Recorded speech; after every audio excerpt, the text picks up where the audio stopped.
You're listening to the La Jolla Cosmetic Podcast. Welcome, everyone, to the La Jolla Cosmetic Podcast. I'm your hostess, Monique Ramsey. And today on the podcast, my guest is someone very special. She's a patient who has a remarkable story, and we're honored that she's willing to tell it for our audience and for those who are thinking about doing the surgeries that she did. So welcome, Gabriela. Thank you. I'm glad to be here. Tell us a little bit about yourself. I am 44 years old and I have two children, 12 and 10. And I am mostly a stay-at-home mom. I went to school for nursing. I got my degree and I had my first child 6 weeks before I graduated, and I decided to stay at home with my kids. And so I've basically been a stay-at-home mom since they were born. And I've been in San Diego since 1995. So I'm pretty much a local.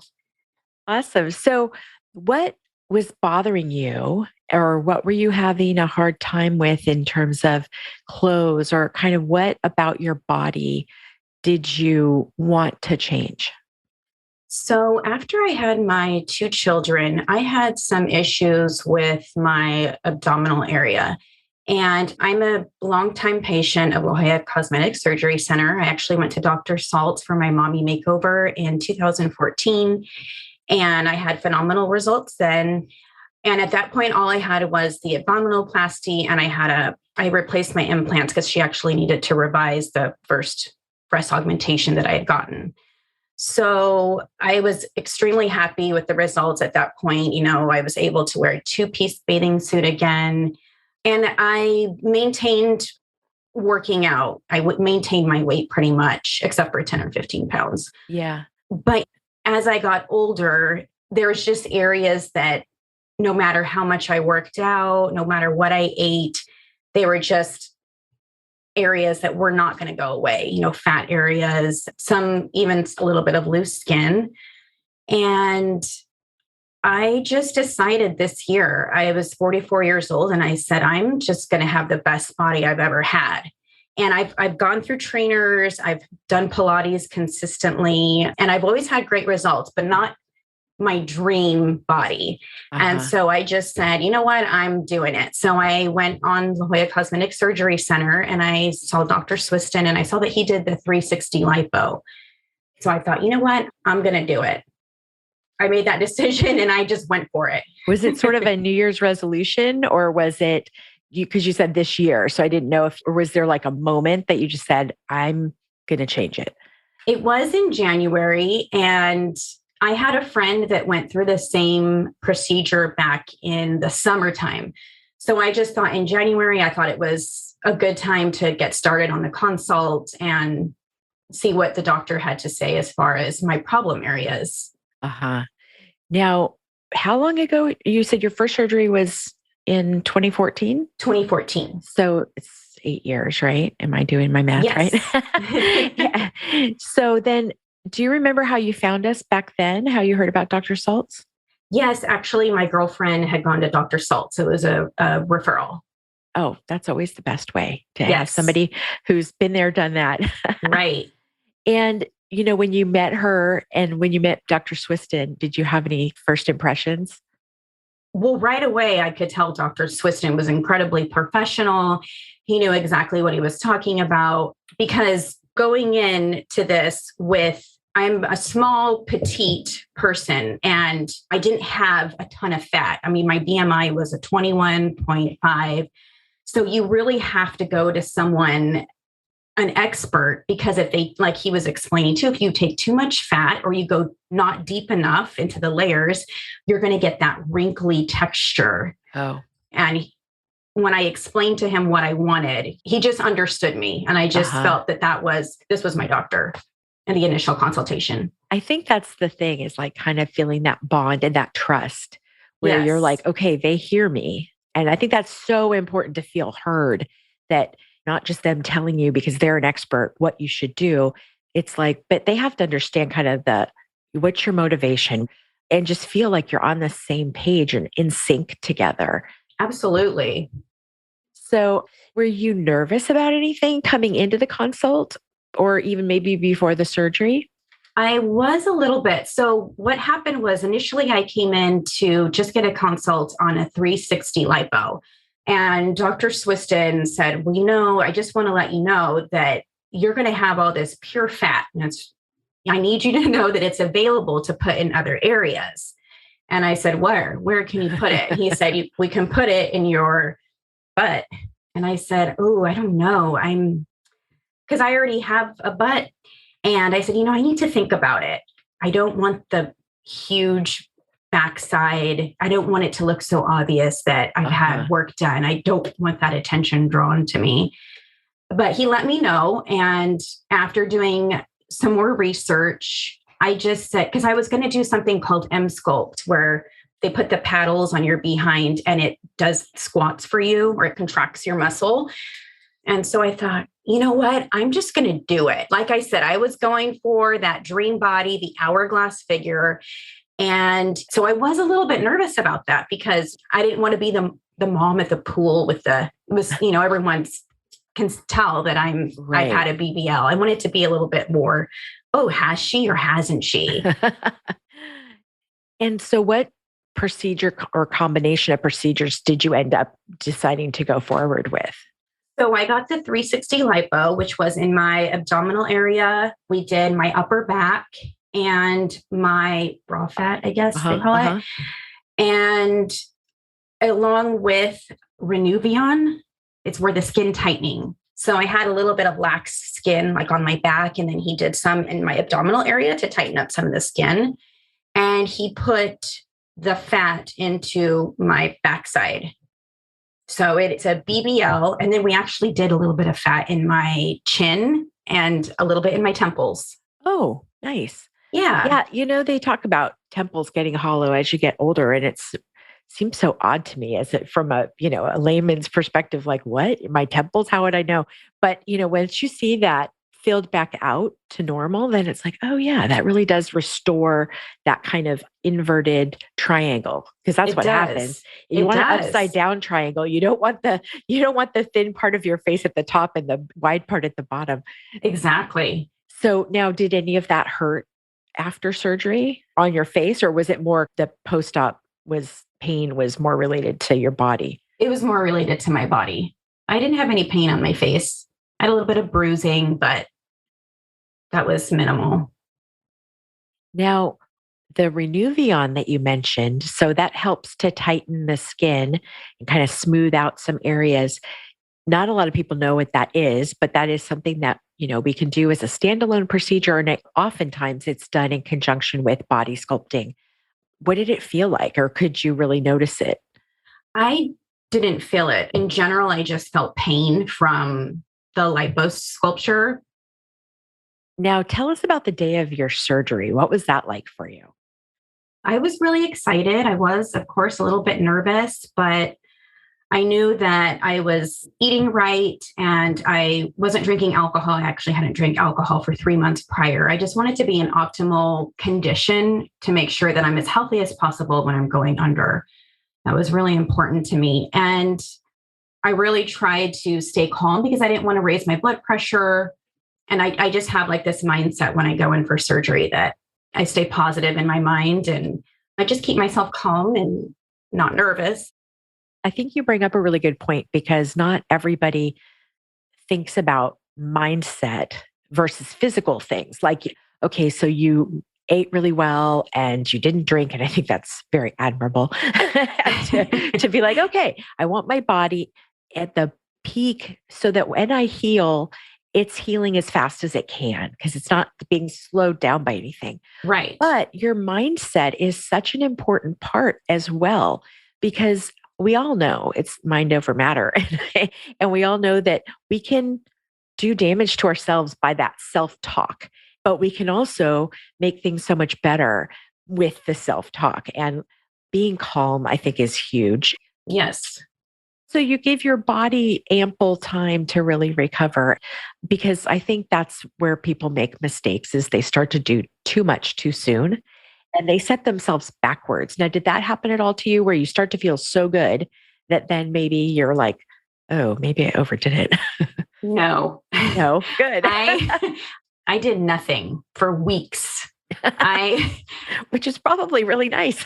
It was. But like you said, you just kind of went, look, I have to be honest, my parents were there. So it was really nice to have my parents because I knew that they were going to cook and clean and help out, because my husband in that department he's challenged in that department. And so it was good because I didn't have to worry about that, but I really did nothing. I was prepared. I will tell you, it was a tough recovery. And what do you mean by that? Like, give us kind of some examples of maybe what you weren't expecting in terms of either doing certain things or pain or. Sure.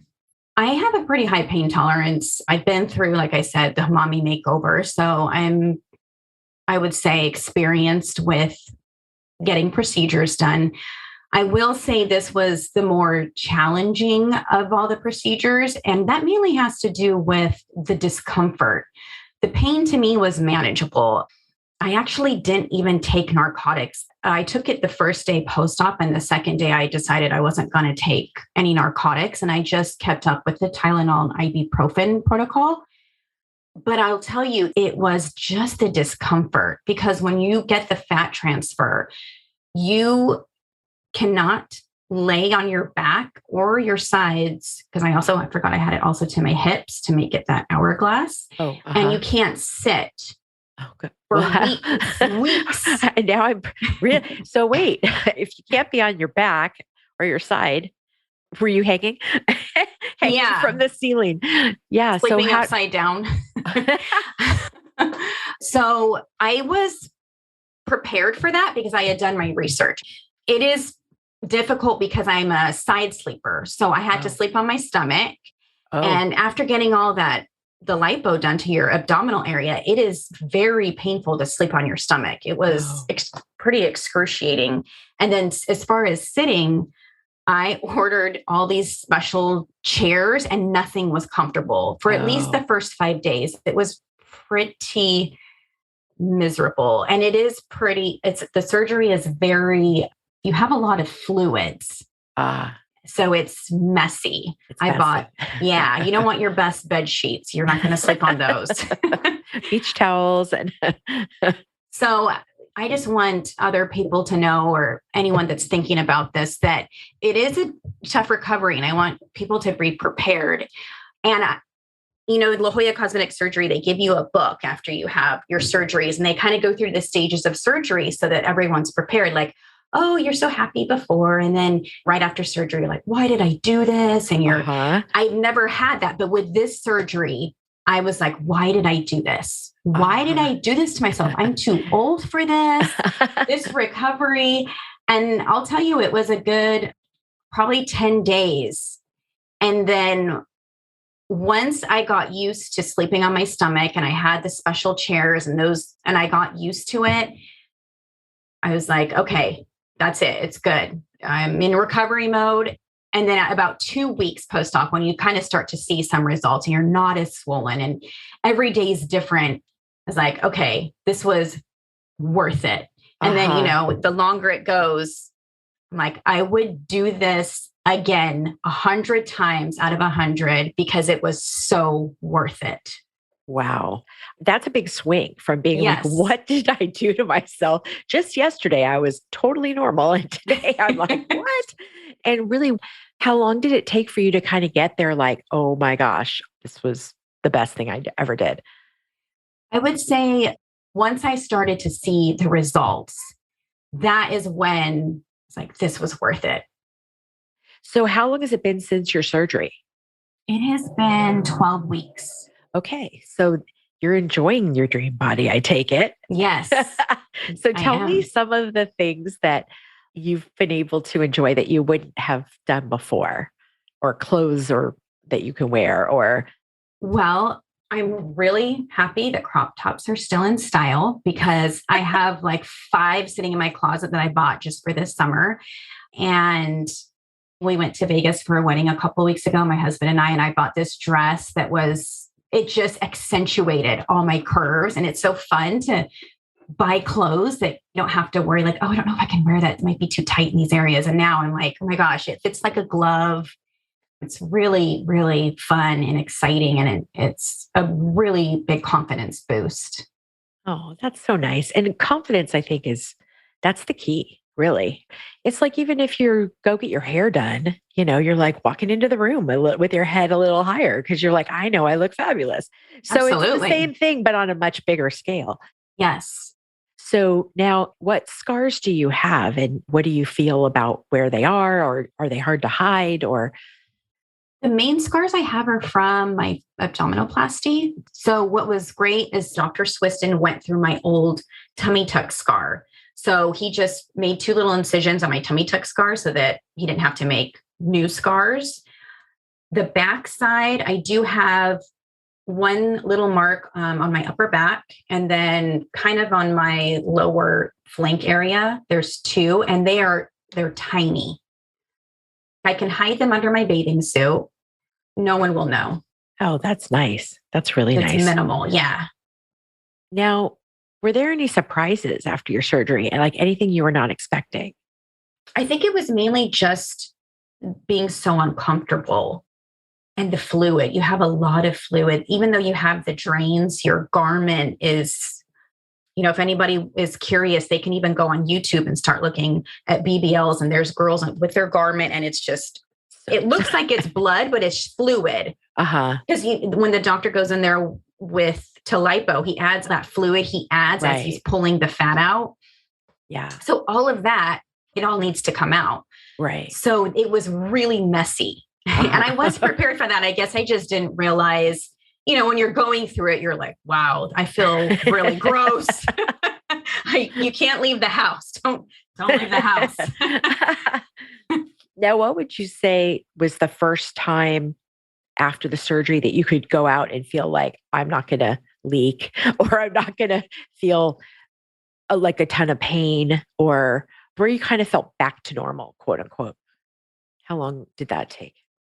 That took probably 2.5 weeks after my surgery, and I had the drains out, and I was still wearing the garment, and I even wore some foams to protect the skin between the garment and my skin, because your skin is compromised. So you want to protect that skin. So you're bigger, you're swollen, but you're even bigger because you have the foams in the garment. It was about 2.5 weeks. I would love to have like a little listing of some of the products you recommend for the audience, because if anybody else having that, because there's so much out there. I think now the surgery is pretty commonplace. And so a lot of companies have stepped up and created different things, but how do you know which to buy? I mean, exactly. So if you wouldn't mind that, I think it'd be great for other people going forward. I would love to. Oh, thank you. Yeah. Yeah. That would be huge, because I think that's really, at the end of the day, somebody getting ready for this big thing. You're not only having to get ready with all the supplies that you're going to have, but just getting your family in order, whether it's your kids and the grandparents and having all of life taken care of. But then what are you going to need? Now, was there any surprises after surgery? Pleasant surprises that you didn't really expect? Well, so I told you one of my goals was to have my waist as small as possible. My dream has always been to have a 25-inch waist. So Dr. Swistun, I think I went to one of my follow-ups, and he said, okay, well, I can't guarantee that. And so it's so funny. He was just kind of preparing me. It was after my surgery. And about a week later, I measured my waist, and sure enough, it was a 25. And so I sent him a picture, and he's like, wow, that's amazing. And then a week after that, it got even smaller. It was like a 24 3/4. Like, I keep shrinking. So that's amazing to me. Yeah. So now what would you tell somebody who's listening about how to look for a plastic surgeon? I think it's very important to go with somebody that's board certified.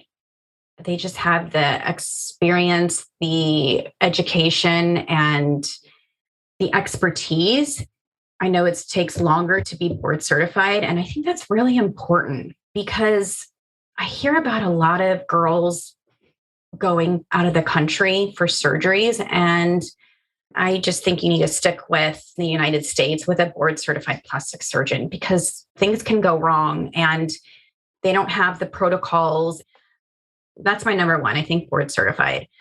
Number two, I think it's really important to connect with a doctor. And I have to tell you, what made the difference with Dr. Swistun is that I was able to speak with him and text with him regularly. I'd be like, oh, should I bug him? And he always responded. He was always so professional. He made me feel like I was his favorite patient. And I'm pretty sure he makes all his patients feel like that. But that was really important to me. And I just thought, I'm so glad I went with Dr. Swistun because obviously he got me the results and that's amazing, but also just the communication and being able to reach your doctor if anything goes wrong. I did have something go a little bit wrong. I was dehydrated one day and I didn't know. Oh. My heart started racing, just brushing my teeth, and I didn't feel good. And I sent him a message and I started to drink an electrolyte drink, this IV hydration. I thought maybe I'm dehydrated and I just started drinking the electrolytes. And he said, don't drink that. Just replace your fluid. Just drink tons of water. And he told me to drink however many ounces. And within like 30 minutes, I was back to normal. So it was just nice to be able to reach out directly to him and get a response. And I think that's really key. Yeah, I think that sometimes it's the little things. We think about all the big things and then we forget that, oh yeah, we're supposed to drink water. But yeah, your body's going through so much just to get rebalanced after surgery. So now, what did your husband think? Oh, he's obsessed with me. Well, that's nice. He already was, but now I just, I wear like a workout pants and he's like, oh my gosh, those pants should be illegal. And he's definitely boosts my confidence. Oh, that's nice. And your kids, how were they throughout the whole thing? What did they think about it? They didn't say much. I didn't tell them details of what I was doing. I did tell them I was going to get some, mom deserves this and mom has areas that she works on that won't go away. So I'm going to get some plastic surgery. And they didn't really say much. They're supportive and they were good. They were fine. That's nice. So how long would you say if somebody's going to have their in-laws come stay with them or need a friend to come help, how long would you say that they need that person to help? I would say 4 days post-op for sure. But if they can stay a week, that would be even better. And when could you drive? I know you can't drive. If you're taking any painkillers, you can't drive. But when were you able to feel comfortable driving? I think I drove about 2.5 weeks after the procedure and I had my pillow. Uh-huh. So how do you sit then? It's like the pillow, is it like a donut where the middle is empty or how does it work? It's actually a rectangle shape. And so you sit on it with your thighs. So your thighs are supported, but your behind kind of hangs off. Ah, I see. And we carried that pillow around. We would carry it to restaurants. Did you give it a name? No, I should have. My husband carried it. I'm like, can you carry my pillow? Oh, so now you don't need to use that anymore, or do you? I don't use it anymore. And do you have any, when you sit down, does it hurt or does it feel different? It's actually great right now. I would say about 2 weeks ago, it still felt kind of numb and weird to sit on it. Maybe it's just because I don't ever sit on it. But now, like sitting here, I feel completely normal. Oh, good. And then like if you are getting up to transition from sitting to standing, like are you sore in a way like you've worked out in your butt or your thighs or your tummy or? Not in my butt, but I would say in my abdominal area, it's still tender and it's still numb. That is one thing. The only thing I'd say is left is, you have air because he's in there with the nerves. And so I'm numb. And then this is strange, but I've been really itchy the last week or two. And it doesn't, have you ever been numb and you can't relieve the itch because you're numb? It's such a weird feeling. You kind of have to bang on your, I had that like, after my mommy makeover and I would be like, it's deep down there. And I'd have to sort of hit it with my fist to give a reverberation to tickle that itch. I don't know if that makes sense, but yeah, it is kind of weird to have that. And your nerves don't grow that fast to regenerate. It takes, I can't remember what they say, like a millimeter a month or some crazy thing. So it does take time. So then you're going to have less and less of that as you go forward. Well, this has been so informative, Gabriela. And I really appreciate your time and that, your honesty and, being willing to share your experience with the center and with Dr. Swistun and just for other people who want to go through this and to have you as a resource, sort of to be able to know what to expect. I wanted to come on here because I wanted to encourage anybody that's on the fence. And I just wanted to say it is so worth it. And I think everybody deserves to feel good, look good, and have their dream body. And I'm 44 years old. I know I'm probably older than a lot of patients, but you can still do it in your 40s as long as you're healthy. And I just want somebody to know that it's 100% worth it. And it's wonderful because you're going to get to enjoy these results the rest of your life. So exactly, the earlier you do it, the longer you get to enjoy it. So I'm really glad for you. Now, when were you able to work out again? It actually was Dr. Swistun wanted me to wait 8 weeks. Okay. And then once you're at 8 weeks, is it like walking or could you go back to Pilates? I just started with the walking. I think he said I can work out completely, but I'm doing a lot of walking, like hills around my house. And I actually need to get back into the Pilates and some other workouts because see, once you get to your dream body, you have to maintain it. So, and when you feel so good, you actually want to work out. You want to take care of yourself because you're like, I have these amazing results. I want to maintain and keep looking like this. Yeah, that's the key motivator.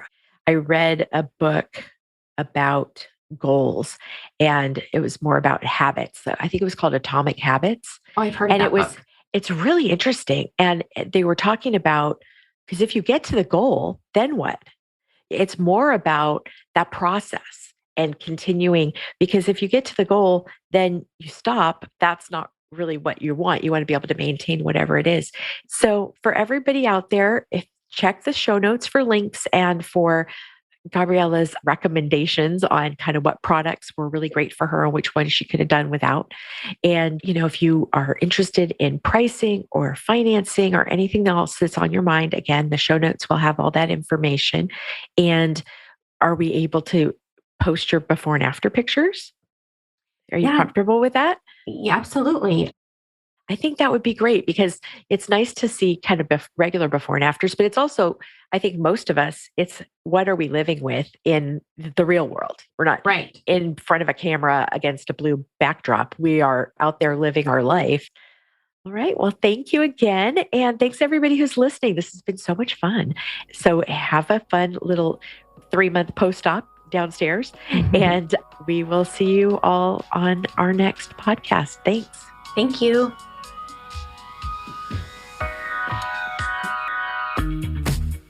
Take a screenshot of this podcast episode with your phone and show it at your consultation or appointment, or mention the promo code podcast to receive $25 off any service or product of $50 or more at La Jolla Cosmetic. La Jolla Cosmetic is located just off the I-5 San Diego Freeway in the Zymed building on the Scripps Memorial Hospital campus. To learn more, go to ljcsc.com or follow the team on Instagram at ljcsc. The La Jolla Cosmetic Podcast is a production of The Axis, TheAxis.io.